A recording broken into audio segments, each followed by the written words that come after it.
It has been a soggy start to our Saturday, but things are improving. I'll have the details on Sunrise. Good morning. Now on Sunrise, we're following breaking news of a shooting. I'm Matt McCutcheon with the very latest information coming up live. From Indiana's news leader, Eyewitness News Sunrise starts now. And good Saturday morning, everyone. It is a wet one out there. On the left side, you can see a lot of moisture still hanging around the downtown area. And to the right, the proof on Doppler 13 radar. The rain is moving out of the area. Good morning. I'm Carrie Klein filling in for Naomi Pescovitz. Kelly Green joins me now. And as we can see, we're about to lighten up here. Yes, things are going to improve. Yes, the last 24 hours have definitely been very damp. Yeah. We've seen some pockets of heavy rainfall and foggy conditions, but things are improving. We have this system pulling out of here. We also have winds out of the northwest that will allow that drier air to finally help provide some mixing at the lower levels to get rid of the fog and also help dry things out. Here's a look at live Doppler 13 radar right now. We still have some pockets of heavy rainfall in some of east central Indiana, but really the main concern has been in south central Indiana, where they have had a lot of heavy rainfall. They also have had a lot of the snowpack that has been melting and causing some lowland flooding. So do be aware, you may see some ponding on the roadway anywhere across central Indiana. Do not attempt to drive through it, but we do have this aerial flood warning that's in effect until later on today, 2 o'clock this afternoon, for portions of Columbus, Greensburg, Bloomington, Seymour, and points to the south due to the heavy rainfall and the saturated ground. Now here's a look at the satellite radar in motion. You can see it really has thinned out quite a bit. The clouds are still pretty thick across central Indiana, and the rain has tapered off quite a bit. But here are some rain totals from the past 24 hours. Over an inch of rain in Anderson, Bedford over 2.5 inches of rain, Greenwood 1.1 of an inch, and Williams, also in Lawrence County, over 3 inches of rain. So Future Track 13 shows, though, that things are going to improve. We'll see mostly clear skies by late afternoon with highs in the upper 50s. Even better tomorrow. I'll have those details coming up.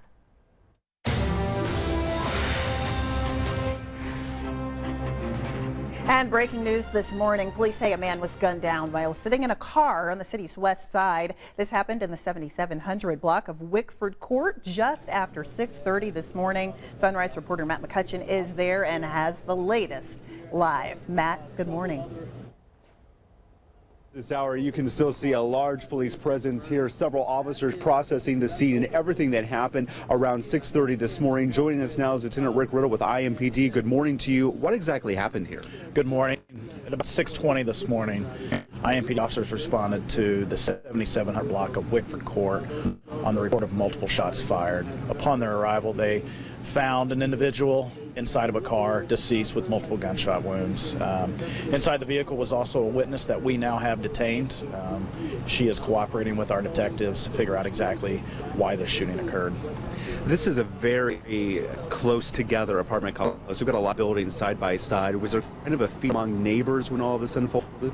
I would say that the area was quiet before the shooting occurred.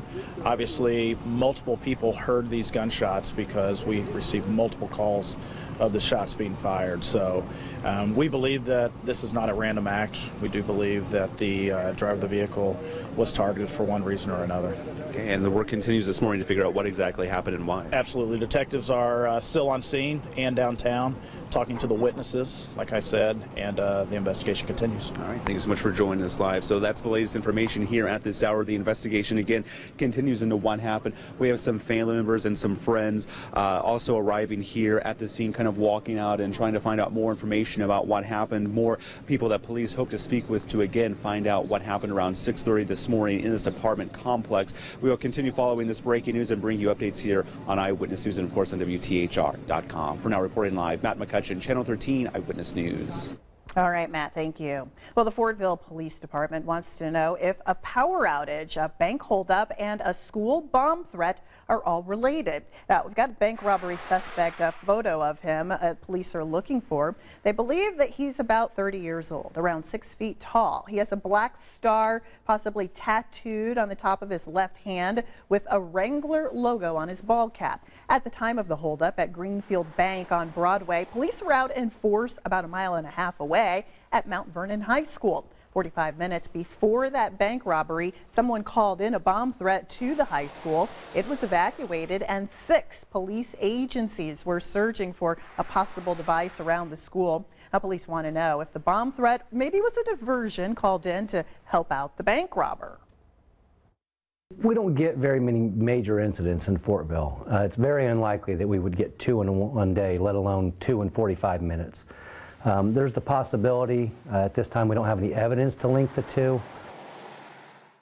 Now, no devices were found at the school. Police say there was also a power failure at Mount Vernon High at about that same time, but they later discovered that was due to a tree limb down on lines. You can call Fortville Police if you have any information that can help them out. Well, a former Bloomington project manager pleaded guilty to federal fraud charges, admitting he took the city for more than $800,000. Now, investigators say Justin Wyckoff accepted kickbacks from a local concrete company after illegally funneling engineering business their way. Federal prosecutors announced the plea agreement yesterday afternoon. Also, prosecutors announced charges in a case we reported earlier this week. The former Bloomington Parks office manager is accused of stealing $430,000 from the City and Parks Foundation. Well, schools have more time to finish the second part of the I-STEP test. The State Board of Education has granted a request to extend the testing window. Now, that includes adding 5 days for the paper and pencil test and then 2 more days for the online portion. The state superintendent says the extension offers more flexibility since many schools experienced weather delays.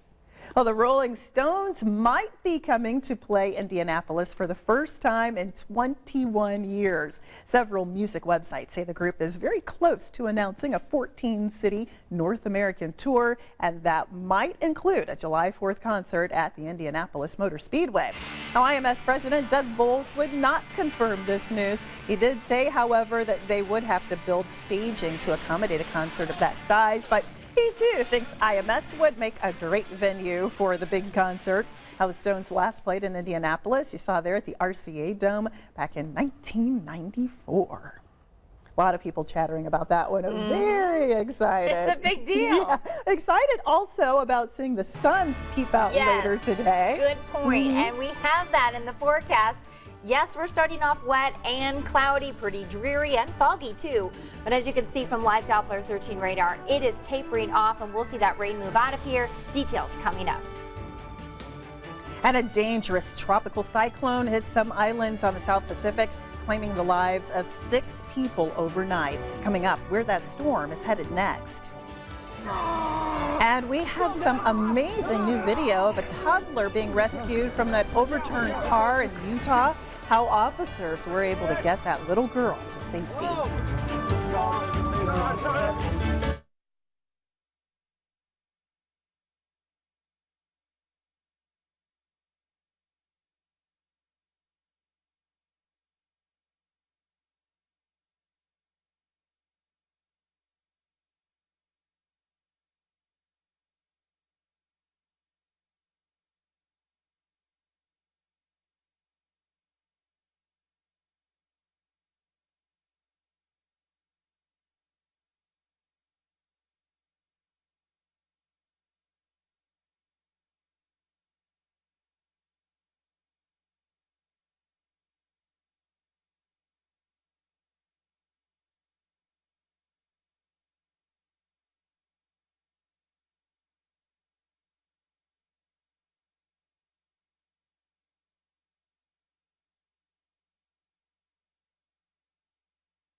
Breaking overnight, UNICEF has confirmed at least 6 deaths after tropical cyclone Pam ravaged homes in the Pacific island nation of Vanuatu.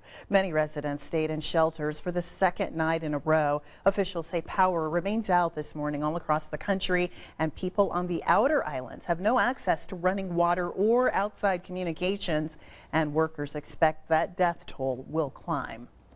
It was a quiet night in Ferguson, Missouri, but there is still some concern as police continue a manhunt for a suspect who shot 2 police officers. Protesters gathered outside in the rain last night. They continue to call for the mayor's job and a complete overhaul of the Ferguson Police Department. Now, the police chief has resigned along with the city manager and 4 city employees after a Justice Department investigation that revealed widespread racial bias. The wounded officers are back home this morning and expected to make a full recovery. A new video this morning from the rescue of that Utah toddler who was trapped upside down for 14 hours in a submerged car last week. Body camera footage shows the harrowing and amazing incident. Now we see right here police, firefighters, and a fisherman working to flip over the car. Then crews find a woman fatally injured and pull what seems to be a lifeless body out of the car. Here, pass her up, pass her up. Pass her up. Here, right here, right here. Go. Come on, sweetie. Now that video continues to show the crew giving the infant, her name's Lily, CPR in the back of an ambulance on the way to the hospital. And miraculously, just 4 days later, Lily is doing very well. She's back home with her father, laughing, playing, and in very good spirits. Well, need a good cup of coffee to kickstart your Saturday morning? Coming up next, we're going to take you to a coffee house that's serving up Indianapolis's favorite cup of joe. And we have had a soggy Saturday start, but things are going to improve. In fact, have a beautiful finish to your weekend, and we're also tracking 70-degree weather, believe it or not. Details coming up in your SkyTrack 13 forecast.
Well, you can see right there the fog starting to lift over downtown Indianapolis. That is a huge improvement from what we saw even just an hour ago. So good news about what's to come later today. Right. We definitely had Visibility is reduced to less than a quarter of a mile in many locations, but that drier northwesterly breeze is going to help improve things as we go through the rest of the morning and into the afternoon.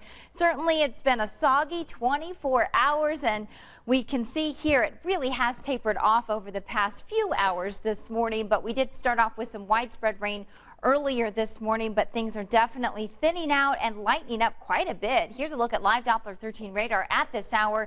Still seeing some rain across south central Indiana, where that area has already been saturated with a lot of rain, and of course the snow melt that we've had over the past 24 hours. Here's a look at our satellite radar. Still a lot of clouds around, and it's currently 51 in Greensburg, Indianapolis at 50 degrees, 43 in Crawfordsville. Here's a look at our weather bug cam from Lucas Oil, giving you that feel of how low those clouds are right now. So it is definitely still a bit foggy all across central Indiana, and we do have flood warnings that are in effect. This is an aerial flood warning for portions of Bloomington, Columbus, Greensburg, and points to the south. That area has just received a lot of rainfall, causing that lowland flooding. Could cover a lot of those roads, so don't attempt to try to drive through any water that is on the roadways. Here's a look at some of our weather bug network stations of our storm totals. Look at Columbus, 1.21 inches in Columbus, 1.11 in Nineveh, and 1.6 in Paragon. So definitely dealing with the rain that has been over the past 24 hours, causing some of that flooding.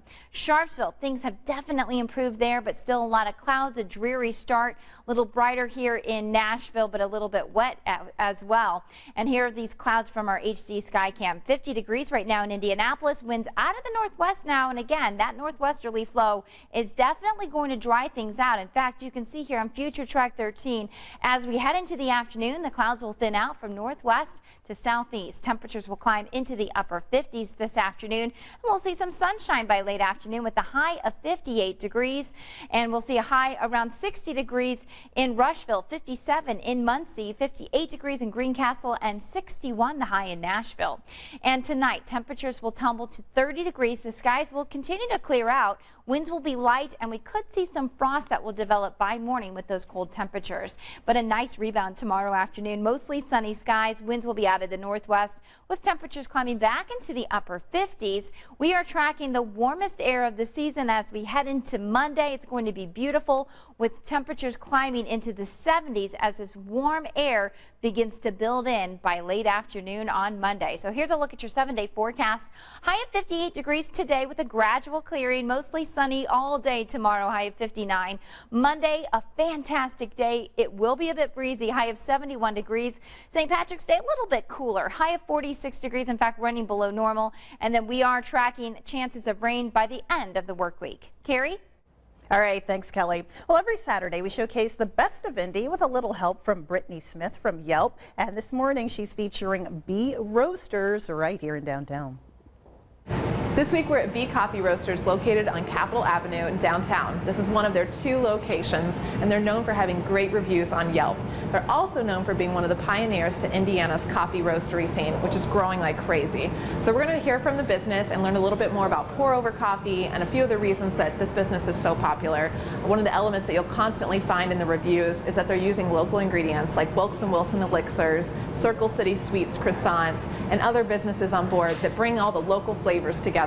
I'm joined by Andy, the co-founder of Bee Coffee Roasters, and he's going to share with the viewers a little bit about what is the pour-over process. What does that look like, Andy? Right, so pour-over coffee, first of all, is taking your coffee and making it 1 cup at a time instead of having that big machine do it, and controlling all those variables so you can ensure that you get the perfect cup.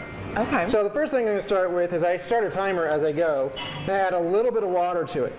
Okay. And that little bit of water is what I call the bloom. You'll see it's kind of fluffy. Yeah. And it's okay if you have a little bit of a dry spot in that bloom part. I mean, ideally you want to get all that going, but at the same time, sorry, I normally keep this on grams. It's a better, I can do better with grams. But so you go for about 30 seconds. I start this timer here.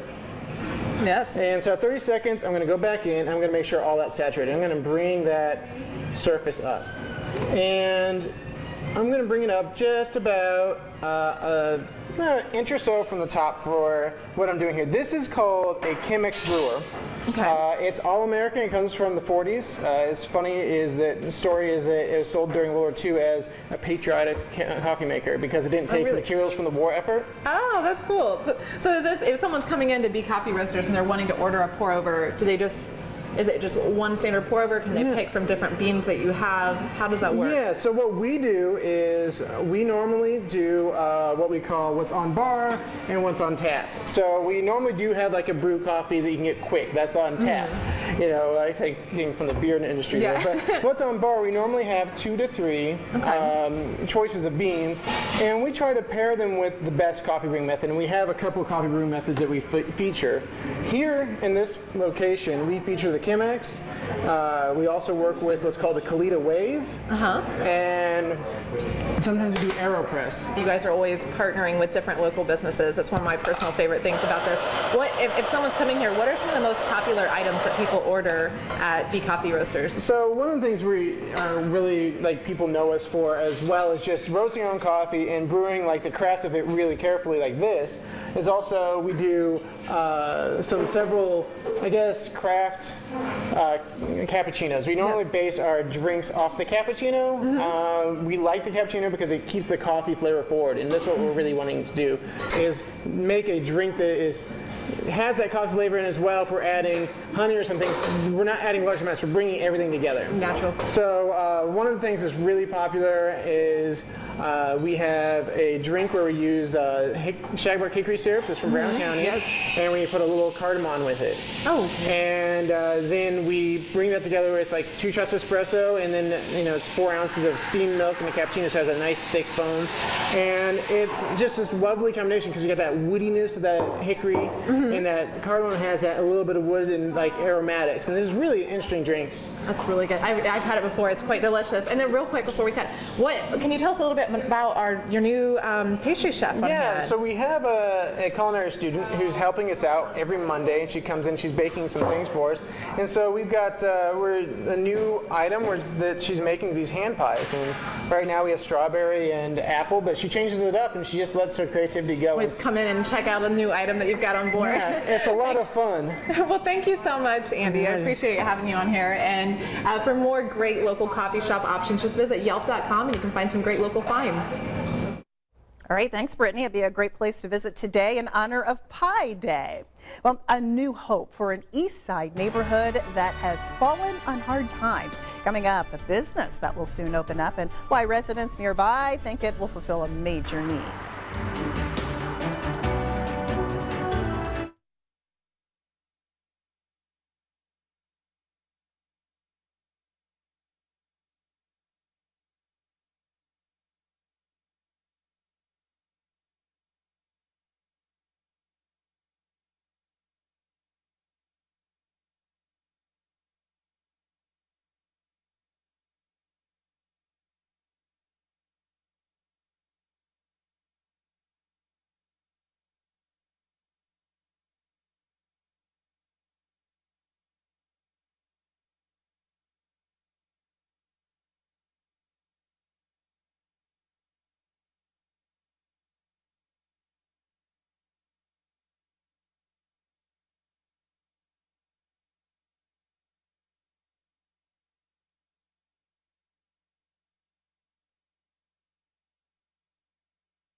A troubled East Side neighborhood is in line to get something many people there have really been pressing for years. A grocery store is coming, and neighbors think it will fulfill a major need in the area. Our City Beat reporter Mary Mills has that story you will only see on 13. The so-called Meadows area off East 38th has long struggled with crime and blight, but in recent years there have been signs of progress. New apartments, a new YMCA. But as Amanda Anderson notes, one thing has been missing. We're definitely a food desert. It's been about 20 years since we've had a grocery store in the heart of our community. It was a Cub Foods where Tinley School now is. Anderson says for many residents, it's meant shopping at the nearby Walgreens or Family Dollar. Route 39. Or catching two buses like Judy McIntosh does. Well, if I go to Marsh, I have to catch 39 and then get off and catch the 26 on Keystone. But that's about to change. Anderson says Save-A-Lot Foods has committed to building a new store on this nearly 7-acre lot. Plans call for a 16,000 square foot grocery with space for 3 to 4 small retailers. Anderson, who heads the Community Development Corporation, admits it took some work. We had to convince folks that this market was ripe for a grocery and retail. Especially after Cub Foods failed. I think what's different too is just that Cub Foods had a bad model, and it wasn't specifically about the community. It was more that they closed all their locations within a two to 3 year span. Francis Ray, who uses the nearby Y, thinks the new grocery will work out well. It would be more cost effective, especially for our seniors who are on fixed incomes. And then we would have a larger variety. She likes the promise of healthier options, not to mention local jobs. The area is up and coming. It's up and coming again, and that's another good thing. I'm glad to be a part of it. Anderson says if everything goes as planned, they should break ground on Save-A-Lot this summer, with the store opening sometime next spring. On the City Beat, Mary Mills, Channel 13 Eyewitness News. All right, Mary, thank you. Well, Save-A-Lot Stores is a discount chain based in Missouri. It has stores in 36 states with 6 right here in Indianapolis. Well, Selection Sunday is a day away, and teams are jockeying for position into the NCAA tournament field. Coming up, we head up to Chicago to check on IU and Purdue and tell you whose postseason prospects just got a little bit better. We still are dealing with some foggy conditions, reduced visibility in Frankfort down to 3/4 of a mile, 2.5 miles in Monticello, 6 miles in Zionsville, so improving there, but Marion still down to 1 mile of visibility. I'll let you know when we'll start to see some sunshine and 70-degree weather. It's all coming up in your SkyTrack 13 forecast.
And we have breaking news this morning. Police say a man was gunned down while sitting in a car on the city's west side. This happened at an apartment complex in the 7700 block of Whitford Court just after 6:30 this morning. Sunrise reporter Matt McCutcheon is there, and he has the very latest. Good morning, Matt. Carrie, good morning. There is a lot going on here at this scene right now, a lot of emotion. There are a lot of friends and family members of the victim have just arrived here at this complex.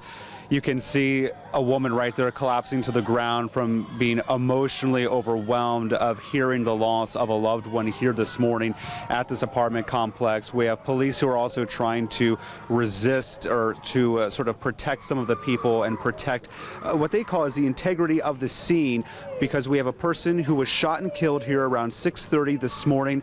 Police, the body is still here. Police have been trying to get the coroner out here to take the body away and process everything that happened. That way they can protect the clues, the evidence, the things like that that they need to look at to figure out what exactly happened and ultimately figure out who is responsible for the shooting that happened around 6:30 this morning. What we know so far from officers is that there were two people inside of a car here at this apartment complex when something happened. Some person walked up to the car and fired at least one shot that killed a person in that car.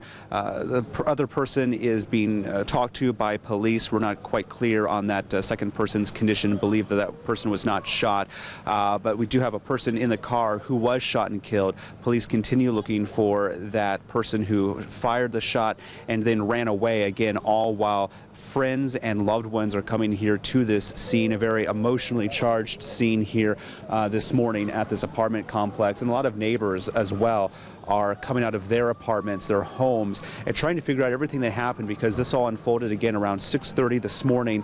And you can just imagine the past few hours, everything that's been going on in this community. You can tell there are a lot of apartment buildings right here as well that have everything sort of protect, or that are the lay of this land here, and everyone is coming out of their apartments to see what happened. And all of this, unfortunately, is unfolding in this community where, as you can see, children are. So this is a lot going on, very overwhelming for the friends and families and the tenants of this apartment complex. Police are desperate for clues in this case. If anyone saw or heard anything, please call or text Crime Stoppers. You can do so anonymously. The phone number is 262-TIPS. But again, we have several officers here helping these family members cope with their loss and also to keep the peace here from what is becoming a very emotionally charged scene out here this morning. And we will stay here at the scene and bring you much more as everything continues to develop here. Carrie, back to you.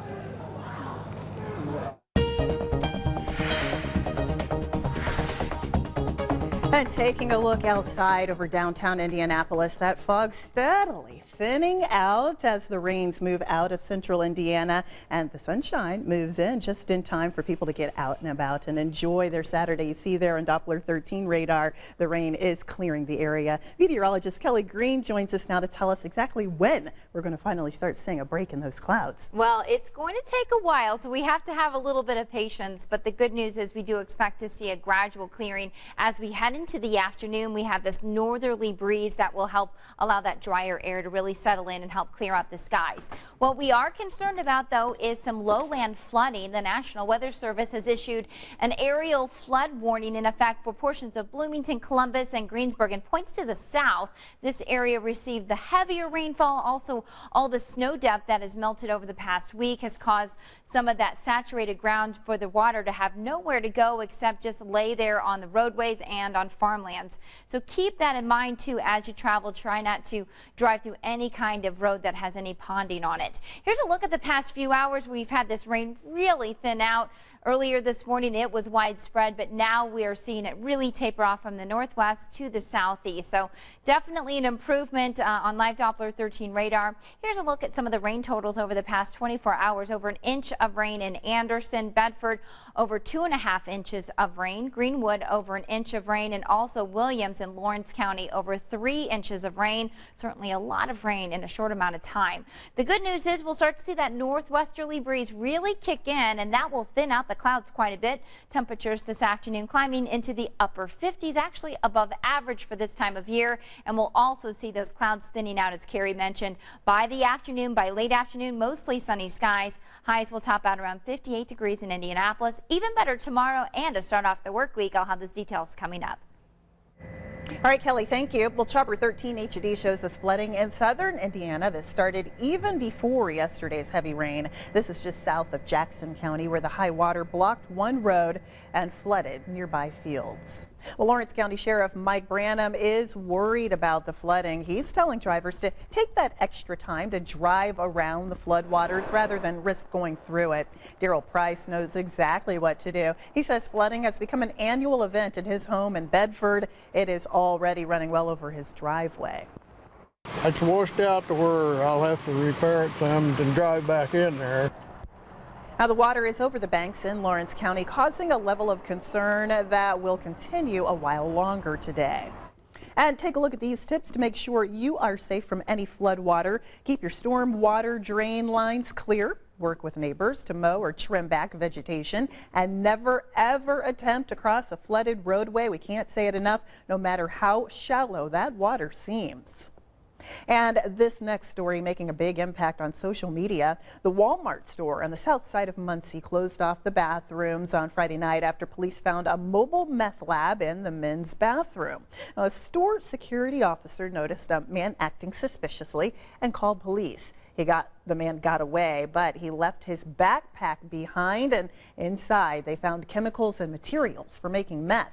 The Delaware County Health Department ordered the bathroom sealed off until they can be properly cleaned and decontaminated. That store is turning over surveillance video of the suspect to police. A month-long drug investigation led to 4 arrests in Miami County on felony charges. Police raided a home in Peru on Thursday night and found meth, a meth lab, marijuana, and prescription drugs. They arrested all 4 of those people you see right there who were inside the home. Well, if the weather cooperates, a big I-65 construction project on the city's south side will start tonight.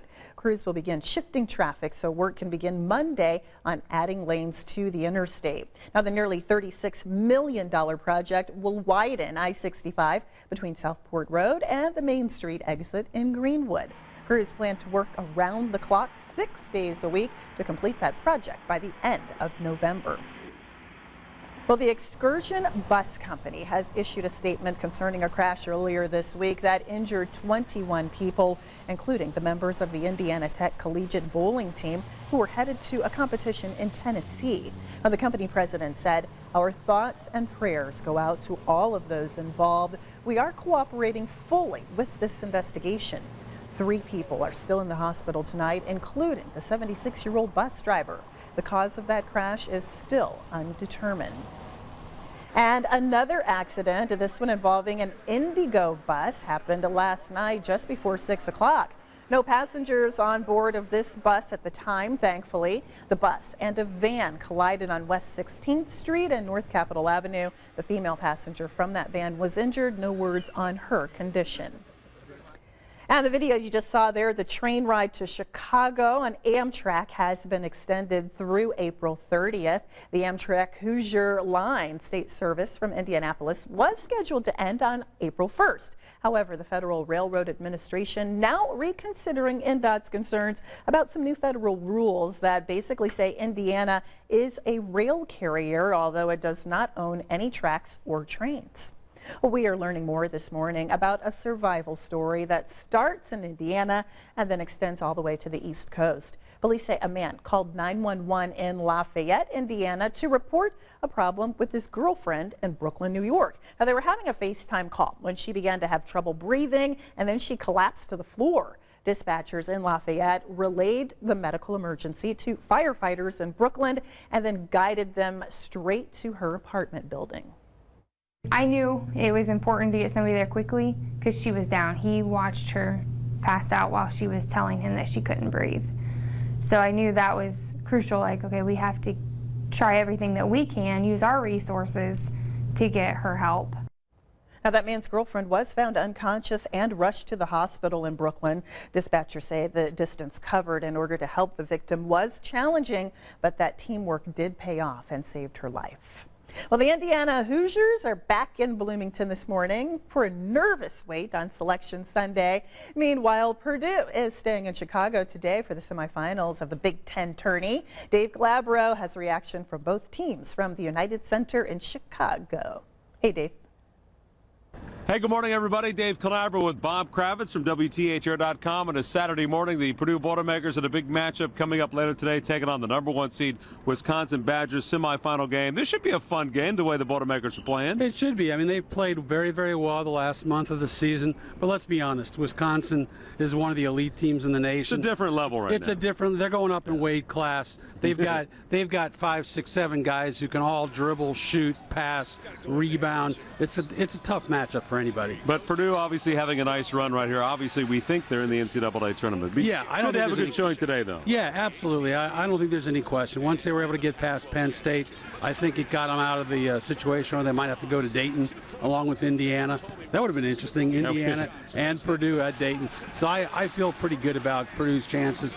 At least there's no chance that they'll suffer a bad loss. All right, let's talk about the Indiana Hoosiers. They go home with a 20-win season, 9 wins in the Big Ten. Now they just kind of watch and wait to see if they're going to get in. They do. I think the body of work suggests that they'll make it. I think they're probably going to have to be in the playing game in Dayton. But the one thing that I thought was sort of emboldening was that they played well here, and I felt like they started to rediscover themselves a little bit. All right, it should be fun Sunday night. See what happens here at the Chicago course with the Purdue Boilermakers. Catch our live coverage tonight at 6 o'clock. The Boilermakers 1 win away. Hey, you never know. They might be able to pull this thing out, Kravitz. Yeah, I never know. Don't be negative. I'm negative. Back to you guys in the studio. Enjoy your Saturday. Can't help. All right, guys, thanks. And a late night result from the ACC tournament. 11th ranked Notre Dame took on the #2 team in the land, the Duke Blue Devils. And for the second time this season, the Irish upset the Blue Devils. Despite letting Duke's big man, Jahlil Okafor, pour in 28 points, the Irish held Duke in check from behind that three-point line. And on the offensive end, Bonzi Colson gave them 17 points off the bench. Irish win 74-64. They play North Carolina in the ACC championship game at 8:30 tonight. Well, happening earlier at the ACC tournament, proof that you never know what you might run into at a national sporting event. During the North Carolina-Virginia game, Carolina's Bryce Johnson had the ball poked away from him. He hustled down the court to that layup and just kept on going. He did jump over a table and took out a fan. That fan, Kevin White, the athletic director of UNC's most hated rivals, Duke University. Well, White was all right following the court dive, but Johnson's coach, Roy Williams, made sure to tell him to try and dive elsewhere in the future. And out west, the Oregon Ducks took on the Utah Utes in the Pac-12 semifinal game, with a game ending at around 2 Eastern time. And those who did stay up were treated to a dramatic finish. Take a look. Young with 3. Young 4-3 in the win. Got it! Still 1.1 left. Here's DeLon Wright. Right from half court to tie it. No! And Oregon moves on. The Ducks advance to the title game. Wow. I don't know who was more excited, the fans or the announcer there, or the players. Well, with 3 seconds left, as you saw, the Oregon Ducks' Joseph Young hits it from the long distance. The Utes had no chance to counter. Oregon will now try to knock off the Arizona Wildcats in the Pac-12 title game, and that happens tonight. So exciting. It is. I love March Madness. I know, this is such great. a great time of year. My nephew Ren is a huge fan of the Oregon Ducks. I'm sure he was So excited. happy. Yeah, well, it's a good time this morning. Too bad games aren't playing this morning with the rain. Good time to snuggle in and watch some television. Absolutely. But we are dealing with a lot of clouds right now, but things are going to improve as we head into the afternoon. We've had the rain really tapering off from northwest to southeast, and things will get better. I'll have the details. And climbing up a skyscraper may sound crazy, but thousands of people are doing just that this morning, coming up the run happening downtown.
Today, hundreds of climbers will fight their way to the top of the Chase Bank Tower building. That's 47 floors, and in case you're wondering, 1,000 steps. And participants can climb once, twice, even 3 times if they want to. The annual Fight for Air climb supports the American Lung Association. Money raised today will help Hoosiers battling lung disease. That climb starts at 8 o'clock this morning, or started at 8, and will take you there later on today on Eyewitness News.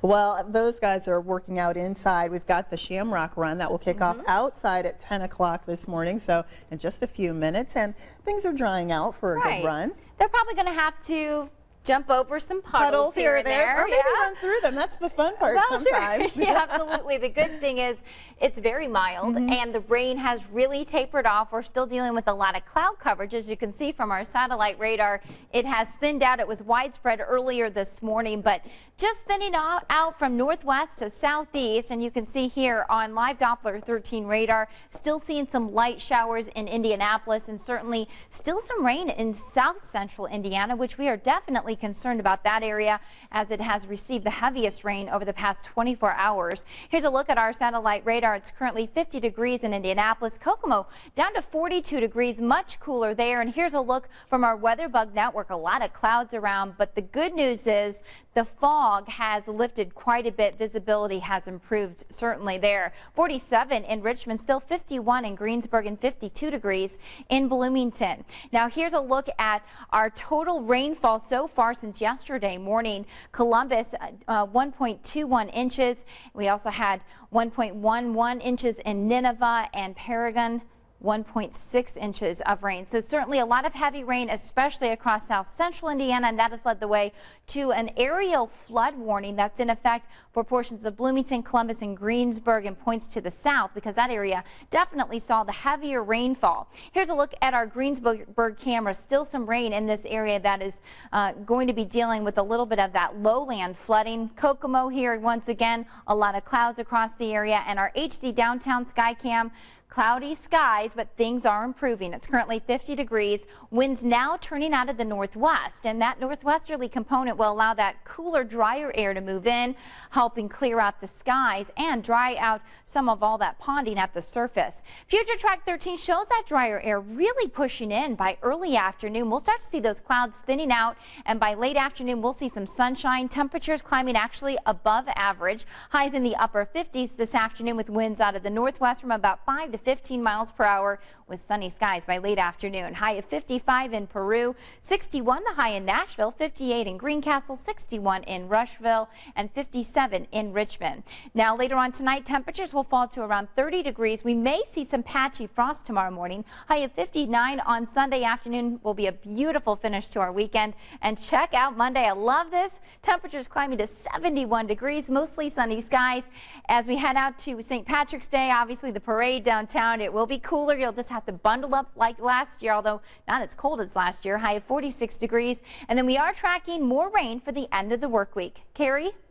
All right, Kelly, thank you. Well, St. Patrick's Day is on Tuesday, but Hoosiers celebrating this weekend with several events going on around Indianapolis. We asked our partners over at Nuvo Magazine about some good places to celebrate St. Patty's Day this weekend. Some of the best parties going on this weekend for St. Patrick's Day are all happening right down here, downtown, starting with the Claddagh, where we are right now. And then there's going to be some great parties at District Tap, Nine Irish Brothers, let's see, the Rathskeller, and of course, the kind of king of all the St. Patrick's Day celebrations is going to be at the Golden Ace Inn, the original Irish bar in town. All right, Sarah, thank you. Now, if you're looking for other ways to celebrate St. Patrick's Day, you can participate in the 24th annual Shamrock Run. That 4-mile run or walk kicks off this morning at 10 o'clock on Monument Circle in just a few minutes, and you're looking live at Monument Circle as folks get ready to head to the starting line. And as you see, you are encouraged to wear green or your best Irish racing outfit for the run. And as Kelly mentioned, the course may still be wet with a few puddles, but sometimes half the fun is jumping right in those puddles, maybe a little cooling as they make the 4-mile trek to Fountain Square and back. Matt McCutcheon tells us what's coming up from that breaking news when we return. And we will have much more on everything that happened here. We are learning that one person has died here at the scene after a shooting inside of a car at an apartment complex. I'm Matt McCutcheon, the very latest coming up live.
And breaking news this morning, police say a man was gunned down while sitting in a car on the city's west side. This happened in the middle of an apartment complex on the 7700 block of Wickford Court just after 6:30 this morning. Sunrise reporter Matt McCutcheon is there live with the latest. Good morning, Matt. Carrie, good morning. The tow truck has just arrived here at the scene. They're preparing to tow away the vehicle where the shooting took place around 6:30 this morning. That's when police tell us that there were two people inside of a car, a man and a woman, and all of a sudden out of nowhere, police say another person approached that car and fired at least one shot that killed the man inside that car. A woman who was inside was not hurt. She is being talked to by police to try to figure out ultimately who is responsible in this case. In the past 30 minutes, friends and family members have arrived here at the scene of this apartment complex to say goodbye to their loved ones, to figure out exactly what happened. And now police are continuing to process the scene and process evidence that will hopefully find out what happened here this morning around 6:30, with the tow truck arriving now to tow the vehicle away into police custody, where they will continue looking for additional evidence and additional clues into everything that happened. The person who was inside that vehicle died here at the scene. Again, the woman who was inside the car was not hurt in the shooting that happened at 6:30 this morning. A lot of neighbors have been coming out of their apartments because, as you can see here, this is surrounded by a lot of different apartment buildings here on the city's west side. A lot of neighbors have been up all night. They say they've been coming out to see what exactly happened, all while a lot of friends and family have also been rushing here to the scene to see exactly what happened. Police are desperate for clues in this case as the search for that person who fired the shots took off. If you have any information, you can call or text police anonymously. That phone number is 262-TIPS. We expect more information throughout the day, and we'll continue to follow this developing story. For now, reporting live, Matt McCutcheon, Channel 13 Eyewitness News. All right, Matt, thank you. Also breaking this morning, an arrest has been made in a fatal shooting that happened last weekend. Police say they've arrested Desmond Hess in connection with the killing of 27-year-old Terry Proctor Jr. That shooting happened early last Sunday morning outside of Magnolia's Bar and Grill on the city's east side. Hess faces preliminary charges of murder and resisting arrest. Well, today is Pi Day, and students at one Indiana college are already celebrating. Members of the Tau Beta Pi Honor Society at Rose-Hulman Institute of Technology have been writing a pi number line across the campus. They started at the math building and wrote until they ran out of chalk. Just kind of gets people excited about math, and we're all engineering students or study math and science, so we all like math, and it's just a fun, nerdy thing that we get to do each year. And pi represents the ratio of a circle's circumference to its diameter. It stretches to infinity, but it starts with 3.1415. And today is the first time in 100 years that the date will be 31415 for March 14th, 2015. Well, 2 decades after LS Ayres disappeared downtown, its story comes to life today. The building at the corner of Washington and Meridian Streets closed in 1992. And the Indiana Historical Society published a book about the store, and it's now bringing it to life with a new exhibit celebrating the former 134-year-old Indiana institution. There's the look on people's face when you talk about LS Ayres. And to me, that's sort of the meat of the story, is that Ayres is so many things for so many people. And that's a wonderful way to fuse history, the concrete kind of facts of history with why we care about it in the first place, which is because it's a part of the stories of our lives. Now, that exhibit runs until August as part of the Indiana Historical Society's You Are There exhibit. And we have much more about it, including a look inside the old tea room. All of that over at WTHR.com. Well, it may be dreary outside, but you don't have to go far to see some spring colors. The 57th annual Indiana Flower and Patio Show opens this weekend at the Indiana State Fairgrounds. This year, they have a new plant market selling flowers that you can actually plant right now. And organizers say this event is not just for the women. Of the 50+ gardens we have, there's only one owner of a company who is a female. So men are the ones designing all of these spaces. So there's huge fire features, huge water features, huge massive pieces of pavilions, pergolas, tables. So it is truly a man's show. So there you go. If you want to bring your man to the show, it's open today from 10 until 9, and tomorrow the show runs from 10 until 5. Tickets just $13. Boy, it's so nice to see all of those beautiful plants and flowers too as we make